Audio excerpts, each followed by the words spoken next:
What's good, everyone? It's the one and only NY Phenom. If you guys enjoy NFL, NBA content, want to see some gaming content soon, give this video a like. If you're new, go and subscribe to the channel while you're at it. Now let's get into this video. Let's speak on this Philadelphia 76ers, man. I know I haven't dropped any NBA content soon, man, so I want to give you guys some NBA content, man. Excuse me, man. I think the Philadelphia 76ers are contenders, man. Right now, we talking at this moment. I'm recording this video on August 1st. At this moment, the Philadelphia 76ers are my favorite to come out the East. At the moment. Let's speak about it, man. Now, we know last year they were the number 3 seed. Am I wrong?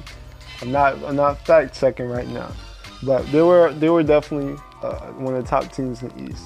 They made it all the way to the Eastern semifinals to face the Toronto Raptors, and we know how that ended. Kawhi Leonard went full Kawhi Leonard, came into the clutch, and went full Jordan. He went Jordan mode. One of the craziest shots we'll ever see in the playoffs. And that's how the season ended. And it was a wild all season. No longer do they have Jimmy Butler. And for you guys who don't know, man, Jimmy Butler is one of my favorite players in the NBA. Like, what the guy does on both sides of the court, this dude is a total monster. And, you know, they're not going to replace the Jimmy Butler, but look, the talent that they have on the team is really, really good, man. It's just a talented team overall. And I know they did lose J.J. Redick, and we're going to speak about that. But just filling out this team, they re-signed Tobias Harris. I think that was huge. They re-signed Tobias Harris. In my opinion, they had to re-sign either Jimmy Butler or Tobias Harris. you traded for both of them. So it was good that Elton Brand. Excuse me, god damn, the voice crack is for real.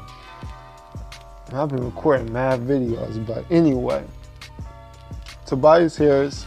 You had to re-sign one of them because you traded for both of them the same year. You had to re-sign one of them. They re-signed Tobias Harris.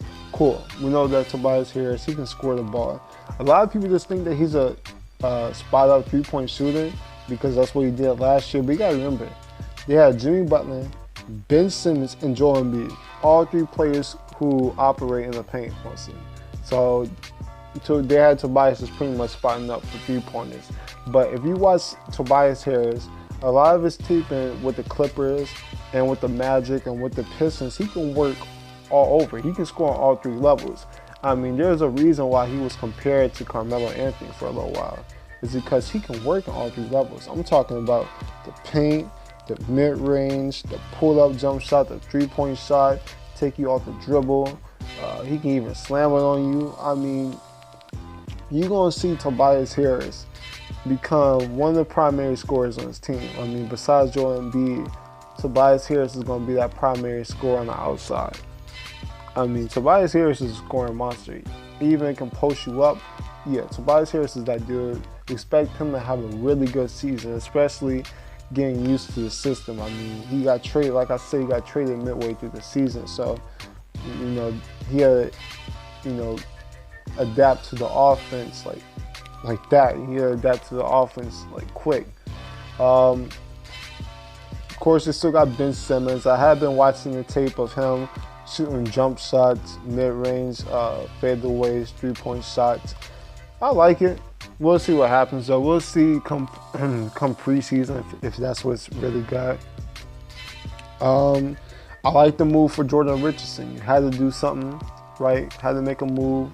And you lost Jimmy Butler, but you're able to get a sign and trade, get some out of that. You got Jordan Richardson, who kind of reminds me a little bit of Jimmy Butler. In my opinion, he's more of a natural shooter than Jimmy Butler. But on the defensive side, they're pretty similar. I'm not saying he's a defender like Jimmy Butler, but he can defend also, has a high motor, can be really aggressive. I think he can do a little bit more than just shoot the spot-up jump shot. He's actually pretty athletic, getting to attack the rim. We could see some really good Jordan Richardson moments this year. So you got that settled. Of course, Joel Embiid, in my opinion, he's the best center in the NBA. Sorry, Nuggets fans. Sorry, Nikola Jokic fans. Jokic is that dude, right? Can play make, can rebound. He's that dude, but Joel Embiid, he's just on another level, in my opinion, man. Just on another level. But you got him settled there. But the big move, the move that I'm like, yeah, this makes them contenders, is them getting Al Horford. I did not predict that, young. I did not predict Al Horford signing with the 76ers. And what that does is now gives them two big men who can dominate the game. Y'all might say Al Horford can't dominate the game, but he dominates the game with his mind. You know, there was really no one who could guard Embiid in the playoff time. You remember, not last year, but the season before, the 2017-2018 year, where Al Horford was giving Embiid all type of fits. Nobody else was guarding him throughout the playoffs. Nobody was really able to guard Embiid. But when he met Al Horford, that was like Al Horford knew where Embiid was going to be before Embiid knew what he was going to do. So when you have someone like that with that type of mindset, that type of winning mentality, it changes the whole entire dynamic. What were the 76ers before they started making the playoffs? They were known as losers. They were known as tankers. These teams, their motto was literally trust the process, because they kept on stinking up the joint. Yo, this changes the whole entire dynamic. You got a winner in there. Sort of what Jimmy Butler brought in. Jimmy Butler kind of brought in a winning mentality, but I kind of like this a little bit more. Not saying that Al Horford is better than Jimmy Butler, because he's not, but I like it because it's a big man, and it's a big man that I think probably fits in the offense because he does everything you want. He can score on the inside. That can pull Joel Embiid out. He can score on the outside. That can pull Joel Embiid inside, which is going to help the team, because honestly, who wants to see Joel Embiid taking 25-foot jumpers? Man, you 7'2", 280, post your man up, nobody can stop you, right? And I think Embiid wants to do that. So he can do that now, because Al Horford, he can hit the mid-range J, he can shoot the three-point shot, he can play make. That's the underrated thing. Al Horford is one of the best big man playmakers we have in this game. And another huge thing, you know what it's going to really help? I'm talking about all the offense, defensive wise. Who's going to want to go in the paint? Al Horford can do everything. He can guard the pick and roll. He can play the low post defense. He can play perimeter defense. Al Horford can block shots. And what has Al Horford's biggest issue been? Where's Al Horford's biggest issue been? Is he's the center and he can't rebound. Well, if now him being a power forward, his biggest weakness is now going to probably become a strength, because Embiid is going to be the one logging up all the rebounds. Ben Simmons is going to go down there and get rebounds. The fact that you're finna have, because you all know Ben Simmons on defense is more like a power forward and small forward. He guards the paint mostly. So you got Joel Embiid, Al Horford, and Ben Simmons defending the paint. Good luck for anyone trying to go to the rim on that team. And then you got Jordan Richardson, who is a really good defender. And I think Tobias Harris can become at least a decent defender. So this defense is unreal.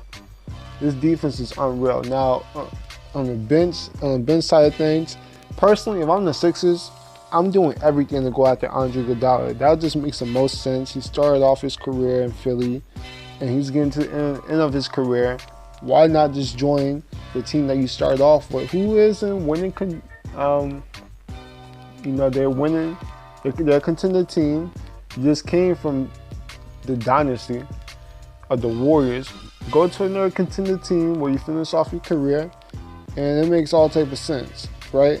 So if I was the 76ers, I would be going after Iggy. I would be going after Jamal Crawford, right? I believe Jonathan Simmons is still on the team. I love me some Jonathan Simmons. He was traded midway through the season. I think he could be a crucial part of this team. They lost T.J. McConnell. I personally like me some T.J. McConnell, but hey, it is what it is. Zaire Smith, that's another big thing. That was one of their players that they drafted last year who could have made an impact, but he broke his foot. So we know that the 76ers rookies, especially when they're injured, they usually come in and shine, unless your name is Markelle Fultz.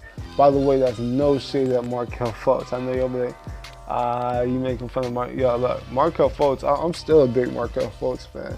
And I'm going to speak about that soon. Also, I'm going to make a video just about that, about how I feel. I still feel that Markelle Fultz can still become an all-star type of player. But, I mean, this team in general, man, I'm not sure if there's really a better team. In my opinion, this is the biggest team in the East, because the 76ers' biggest issue was the Celtics, and I guess last year was, of course, the Raptors with Kawhi Leonard. Kawhi Leonard, of course, moved over to the west side, joined the Clippers. Al Horford, who's been Joel Embiid's kryptonite, is now on his team. So, I mean, the Bucks, I guess, but look, I'm kind of leaning more with the Sixers over the Bucks. And those are the two teams that are the favorites to come out the East. There's a few other teams on top of my mind that I feel that can also make it kind of tough, but I'm gonna leave that for another video. But I mean, these are two contending teams, and I gotta be honest, the Greek Freak is amazing, but this team has pretty much everything to stop it. Because you got inside defense, that's going to be amazing. Embiid, Horford, and Simmons. It's going to be hard for Giannis to just attack the paint 24/7 on this team. So, I'm liking what I'm seeing, Philly. I really am, man. This might be the year of Philly sports. I don't think it would be a stretch to say that the 76ers and the Eagles might win a championship the same year. I don't think that's a stretch, man. I don't think that's a stretch at all. And you know Embiid is going to be hungry, man. Like, I seen the workouts. I see Embiid possibly being an MVP level player. I think Ben Simmons, we see him working out, work on that jump shot. It just feels like the year. It feels like the year. See, I think I feel pretty good about Brett Brown. I know a lot of people feel kind of iffy about him. I think he's a really good coach, especially on the defensive side, and that's gonna play a huge factor on the team. Is that defensive side, and yeah, I kind of like him on the defensive side. So they got everything set up, man. And the East, they really have one team in their way, in my opinion. Maybe another team.